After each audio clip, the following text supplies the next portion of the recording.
Hey guys, and welcome back to Jessen Reads Romance. I'm Jessen, and today I'm going to be starting a reading vlog, and these are all going to be paranormal romances, and I'm so excited. Well, fantasy as well, and I'm really excited about it. The first book that I plan on reading is Famine. I actually started already. I'm like 10% in, and I was a little nervous to start Famine because I did not enjoy War, which was the last book in the series. I really love Pestilence. I thought it was really fun, original, a, forbidden romance between Pestilence, who's destroying the world, killing humans, and a human woman trying to stop him. So that was like amazing.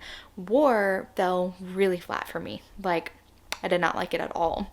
And then, so whenever Famine was announced, I was kind of lukewarm on the idea. I just didn't know if the magic from Pestilence that I personally felt would be able to be recaptured in Famine. So yeah, it sounds good so far. Like, I'm 10% in.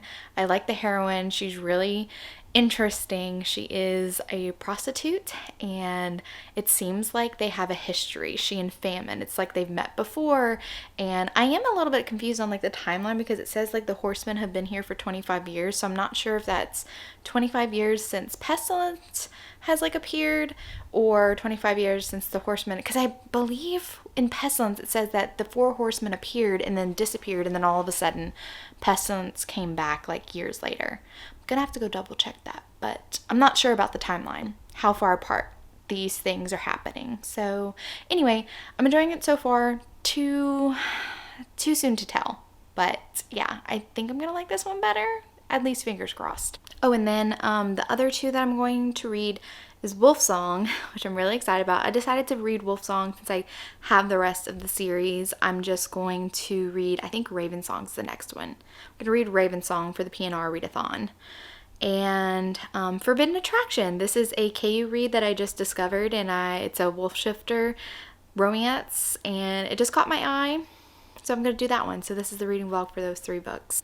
I'm on the way to go podcast with Juliet. We're doing Heart of Fire by Beck McMaster, and then I will come back here and hopefully get a lot farther into Famine and update you guys. Famine update. So I read a lot more. This is actually the next day. After I finished podcasting with Juliet, I came home and I just read Famine, which I'm so happy because last time it took me forever to get through War because it felt so just not compelling, not how I remembered feeling during Pestilence, because Pestilence was just such a, like, how are they going to reconcile this human who was sent to kill one of the 4 horsemen, and now she's his prisoner, and then she starts feeling empathy with him, and he's learning from her that not all humans are bad. And with War, I feel like we didn't really get any of that. It was just very different, and I hated the ending to War.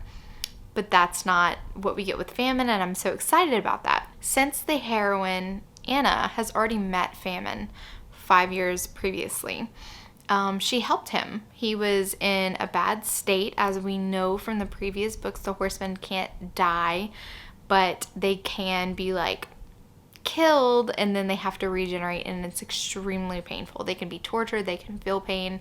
So when that happens to them, they understandably are like, everything about humanity that I am sent here to like correct and make right is being proven to me because these humans are terrible, and see the way that they're coming after me and treating me like the worst of the worst. Like, they are torturing. Horrific. It's horrific. I mean, these scenes are not for the faint of heart, describing what's happened to the 4 horsemen.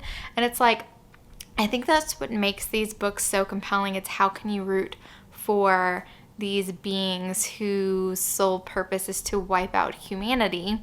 Obviously we want to live, but they've been sent by God to correct our wrongdoings or whatever. We've like tipped the scales too far to one side. There's no balance in the world, and that's what the 4 horsemen are here for, is to create balance once more. What I find interesting is the first meeting between Anna and Famine, when Anna was only 17 and she came across Famine, and he was like limbless, and basically she thought he was dead, and then she hid him from the people who were torturing him. And then when she realized that she had saved a person that wipes out people and cities, she's kind of horrified with herself. He wants her to come with him, and she refuses. And so that's why they meet 5 years later.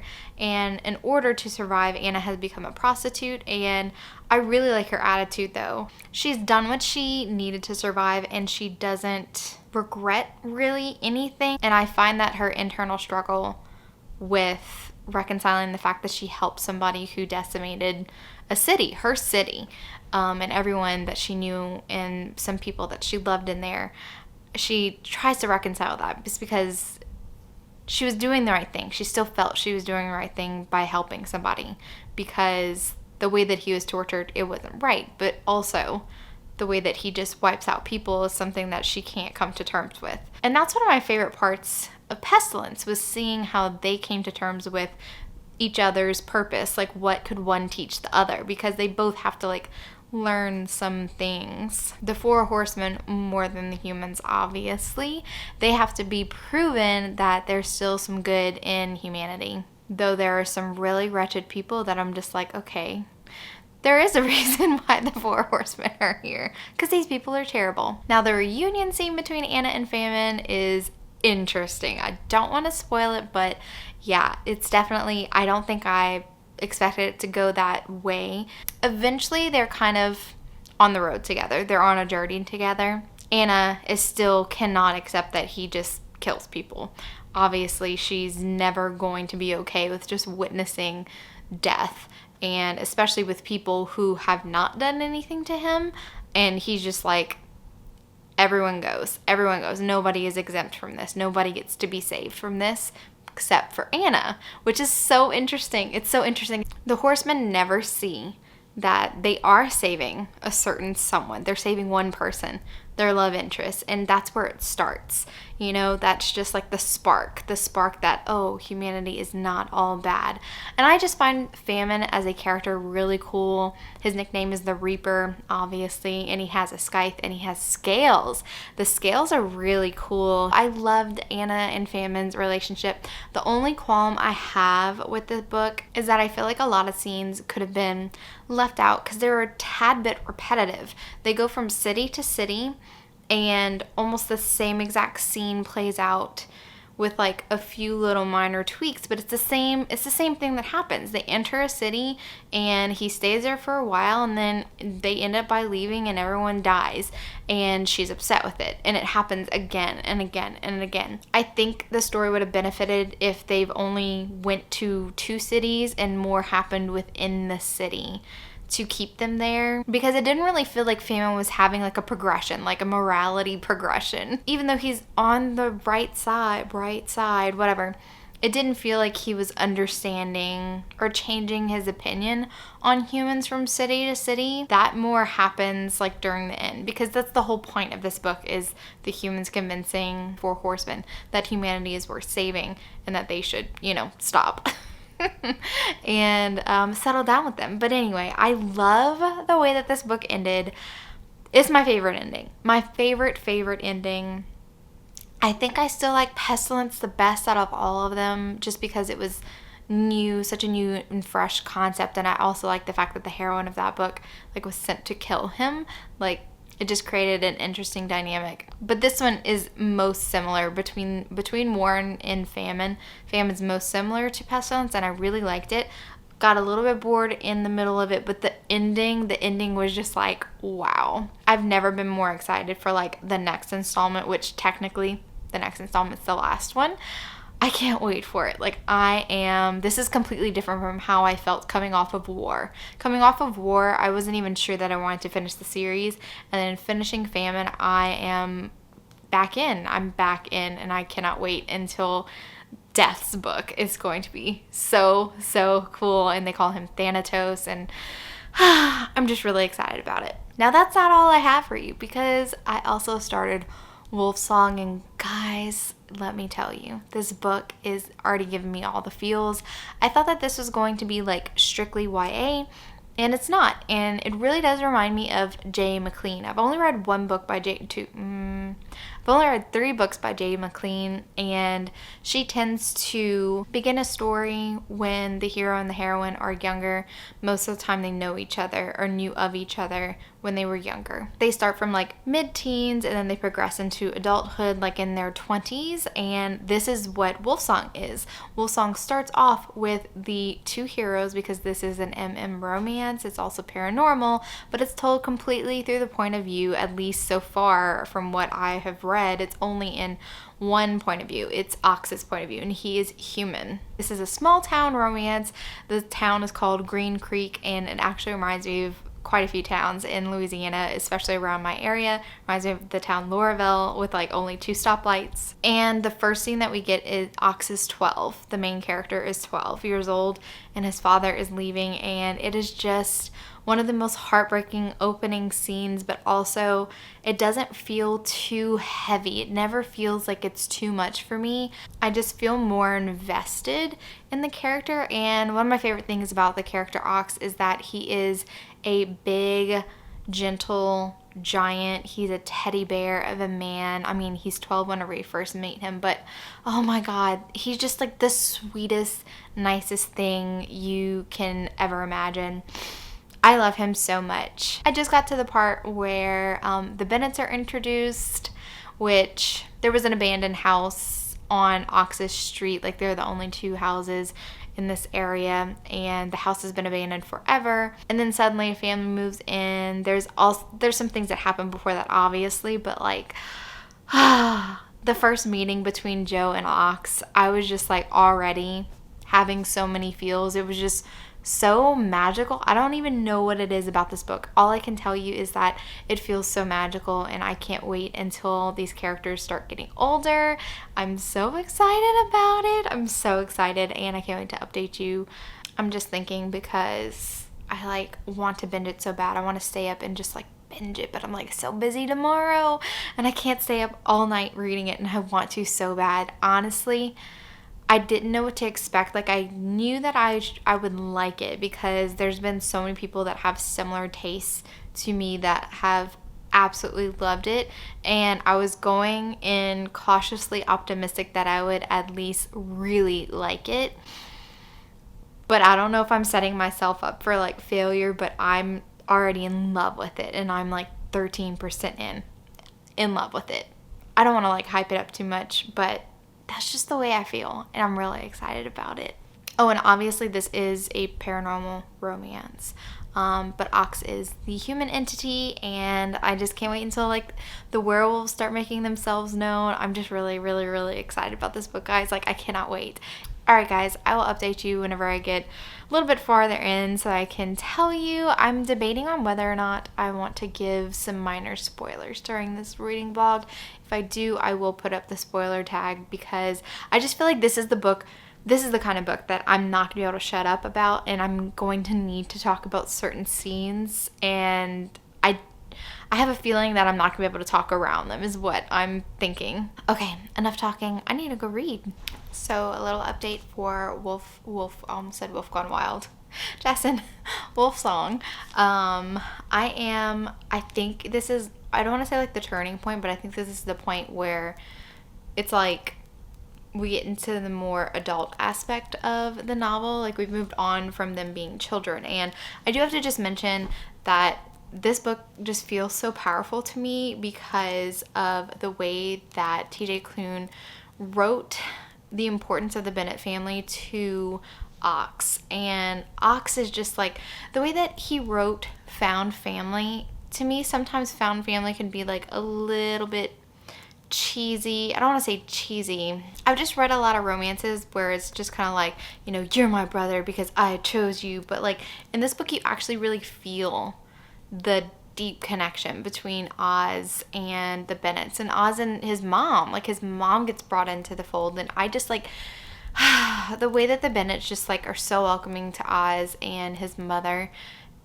It just like reaches deep into my soul and like gives me all the feels. Like, seriously, I don't normally cry for books, and nothing incredibly sad has happened yet, but I'm expecting something to go awry.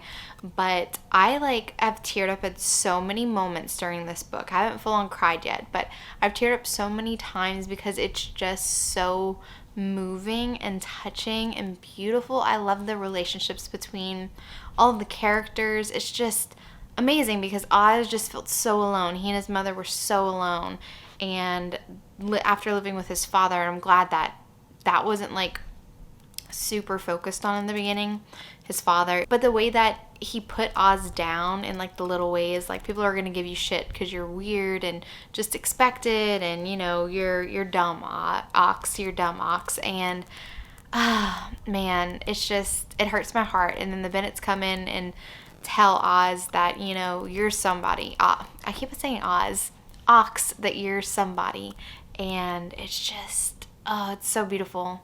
I love the friendship between Joe and Ox.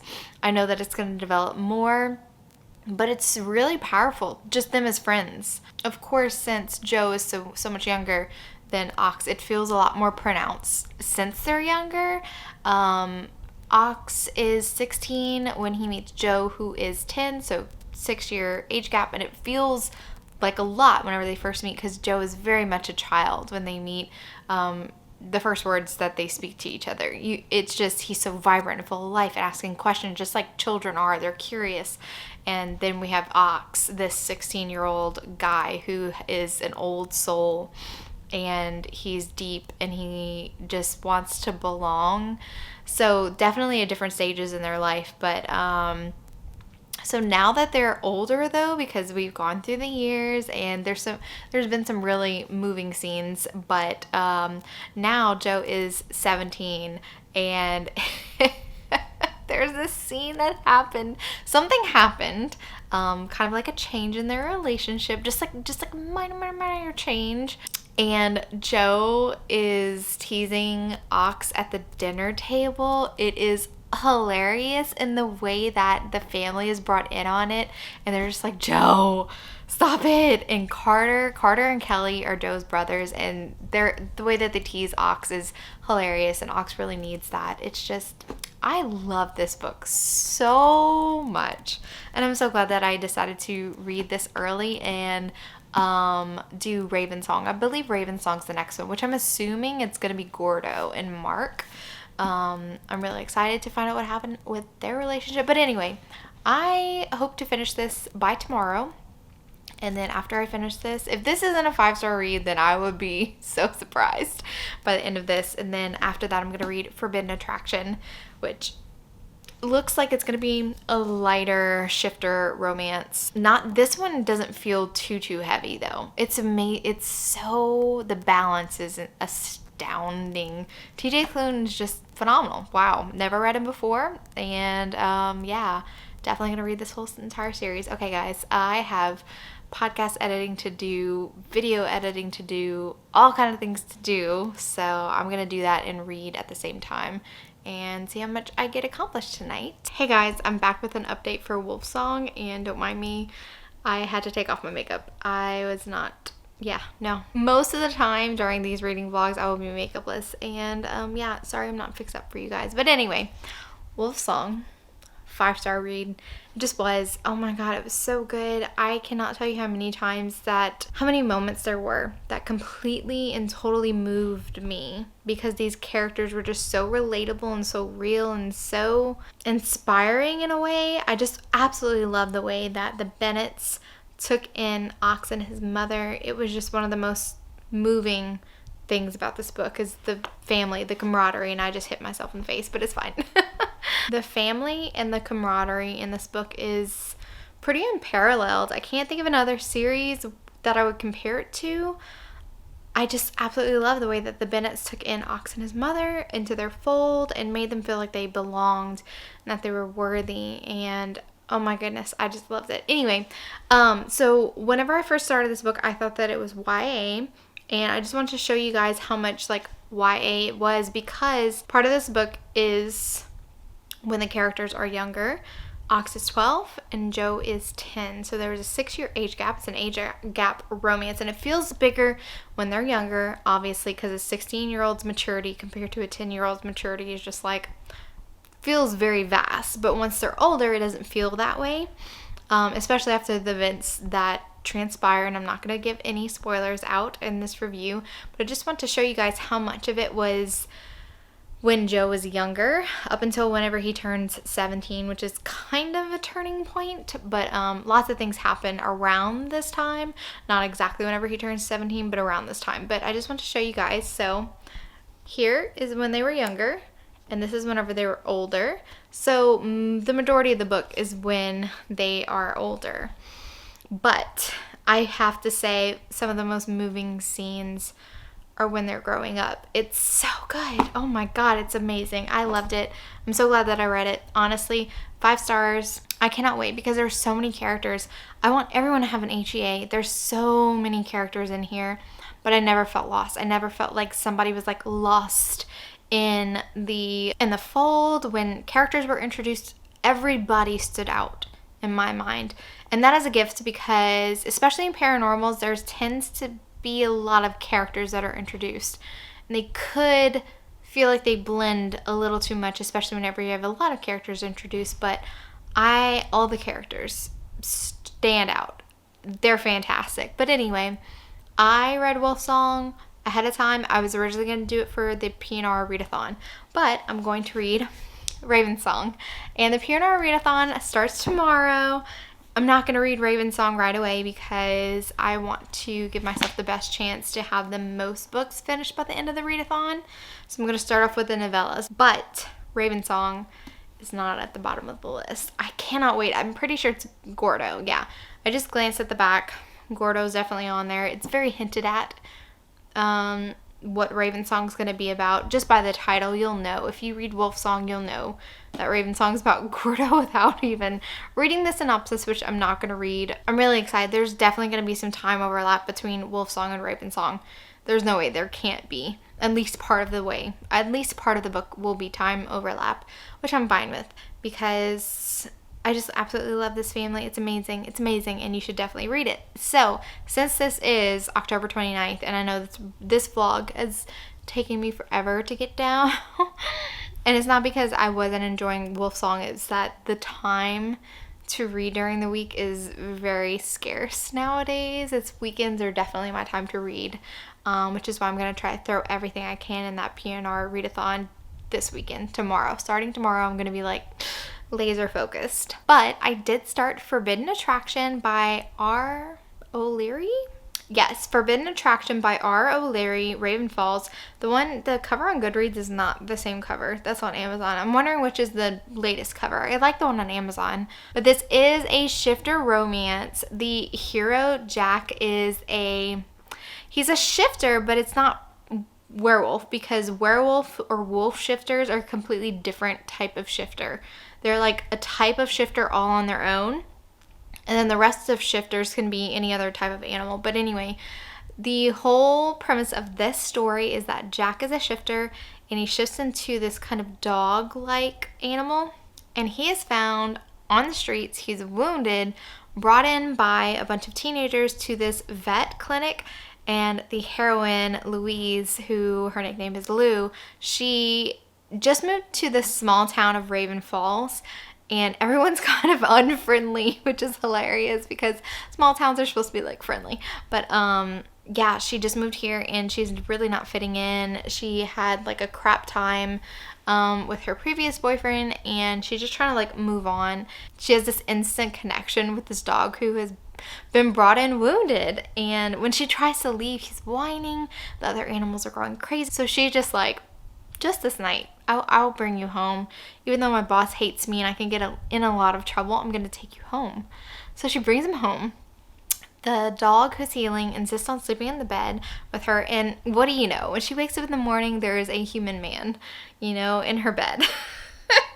It's perfect. I love this type of scenarios where the human's completely clueless and she sees this animal in need of help or whatever. And then we find out that they're human. So there is a bit of a mystery because in the beginning, there's a bit of a prologue where Jack is in the middle of this investigation and something's gone wrong. And this is when he gets wounded and he's thinking about the things that he needs to tell his people because something's coming, something's dangerous, something's happening. And I'm really interested because something's going on in the background, but everything that's happening with Louise, especially when we're in her point of view, feels very light and a little bit funny, even as we feel really bad about Louise and her situation. She feels very lonely. She just wants somewhere to belong, and this town is just not very welcoming or friendly. So obviously she's freaked out whenever this dog that she's cared for, because she loves animals, turns into this human man. And it's very light and funny and hilarious. And I don't think that the hero Jack is going to be very alpha. He seems like a sweetheart, and he says she smells like peanut butter and something else, and just like thought you were a good person because you smell like peanut butter and something else. But anyway, this seems like a light and breezy paranormal romance and perfect for this season. So I'm really glad that I picked this one. It just popped up on Kindle Unlimited and I was like, this looks good. Forbidden Attraction, punny, like it, so I'm gonna try it, and I'm enjoying it so far. I'm not very far in, but it's not a very long book either. I'm pretty sure I will be able to finish it tonight, which is good because tomorrow is completely dedicated to Paranormal Readathon, and I have a lot of stuff to do tomorrow actually. My sister Claudia is on the homecoming court. She and I are 10 years apart, so I am 28 and she is 18.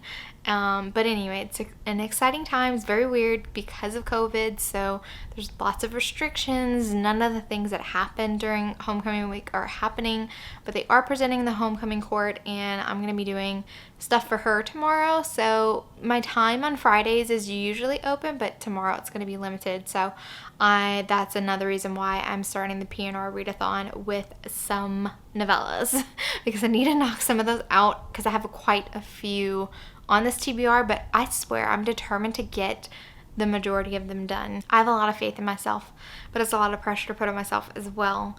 But half the reason why I wanted to put so many books on there is because half of the books are new to me, and I've never read the series or the author before, and half of them are series that I've started and I have not finished yet. Janine Frost is very high on that priority list. I don't want to talk about the Paranormal Readathon too much during this vlog because there's going to be another vlog for this, but Janine Frost, I love her, and so many people have said the newest series that she's come out with, which I know that the hero's Ian, is really good. The covers for those, I need those paperbacks like so bad, but I'm really excited about it, and so I need to start that one definitely. And then I have McCreeve on there, so lots to look forward to finish and complete my journey with a lot of these series. So I'm gonna finish Forbidden Attraction. It's not gonna take me very long. I'll update you guys with what I thought about it overall. It seems like it's gonna be pretty light and breezy. I'm predicting a 4-star. Oh, another little update is I opened the Discord for my podcast, for the YouTube channel, just for the reading community in general. I always meant to open a Discord when I started Patreon like a year and a half ago, but the only Discord I was a part of was for Lore Olympus, and I didn't know a whole ton about it, and that was the only Discord I was ever active on. But now that I joined the YouTube community, there are so many Discords that I'm a part of now, and it is wonderful. I absolutely love the connection with everybody, though I don't participate a heck of a lot in all the Discords. It feels very nice to be part of the community. So I did open up the Discord for my channel, Smart Women Read Romance. There are some Patreon benefits that will be hidden unless you're a patron of the podcast. But other than that, the rest of the channels are associated with the podcast and then reading in general. And videos. There's a section for this channel for video recommendations and other things associated with this YouTube channel. Okay guys, I'm gonna jump back into Forbidden Attraction, give you an update, and hopefully it's as good as it started out. This is such a weird angle to be filming at, but I'm kind of comfortable the way I'm laying down, so I'm not gonna move. But anyway, I am almost done with Forbidden Attraction. I was honestly flying through this. I've been sitting here for like an hour and a half, and I am about 67% of the way in. I really like it. I really do. So Louise is She kind of gets kidnapped because Jack is like, I need to take her. So as a reader and as somebody who's read tons of fated mate romances, I instantly recognize that the reason why she smells so good to Jack is because there's something different about her. And he feels this instinct that he cannot leave her alone and that there's going to be danger. So his friends have come rescued him. He's actually been MIA for a couple days. Nobody has been able to contact him. And when Louise was looking at his collar and called the number, his friends answered and realized what had happened. So they were trying to come get him. And whenever he spontaneously shifted in her bed, she was freaked out. But his friend showed up at the apartment and all hell kind of broke loose. She was ready to like throw down, and Jack did have to knock her out because she was getting hysterical. So Jack was just like, we have to take her with us. So now Louise is like a part of this paranormal world. She is discovering that there are things that go bump in the night, including shifters. Werewolves are something completely different from shifters. There's also witches, definitely, and vampires. And it's really cool because they talk about this curse that had happened. There's some really interesting lore to do with like how did shifters and werewolves and witches and vampires come to be. It's basically a curse, and I don't want to like spoil anything about that because I feel like a lot of it's going to come up again and again throughout the series, but I find it interesting the way that this world has been laid out. It's very light. There's an instant kind of connection between Louise and Jack, but she's not completely trusting of this. She keeps saying like, I have been kidnapped, trying to escape a little bit, but Jack is such a sweetheart. Like, you can't even be mad at him for it, because she's just like, oh no, I can't like have Stockholm syndrome for my kidnapper. And Jack's just kind of like so sweet and just be like, what do you need? What can I do? I don't know. He's a sweetheart. He's not like an alpha male trying to mark his territory. He just wants to keep her safe and trying to keep her happy, and he's not really understanding, or he's not in tune with like what his instincts are telling him. But Louise does finally settle down, and she starts helping him with his case because he realizes that he's lost a lot of memory, like in the past, how many days? He's lost a couple days, and he doesn't remember, like that prologue where he's like, I have to tell them, I have to warn them, like something bad's coming. He doesn't remember any of that, and so he's trying to piece together the things that happened before. So basically he's backtracking on everything he was investigating before. And it's really fun. Louise is a part of it now. She's with him on the investigation. And there's a lot of cool characters that pop up. Lots of shifters, like bear shifters. There's this alpha, which I'm pretty sure he's going to have a book. There's these older shifters who kind of like are a little bit intimidating and scary. There's 2 other shifters, and I know I'm going like really fast, but I want this reading vlog to come out soonish. Sooner rather than later, because I started this vlog so long ago. There's 2 other shifters that I feel like their romance is going to be enemies to lovers, so lots of hints for in the future, but this book is very compelling. I do want to know who is behind these heinous acts, and we also find out that Jack's family is just not great people. He does not want to be associated with them, and so there's something going on with his family, and I think that we will find out some more of that later on in this book.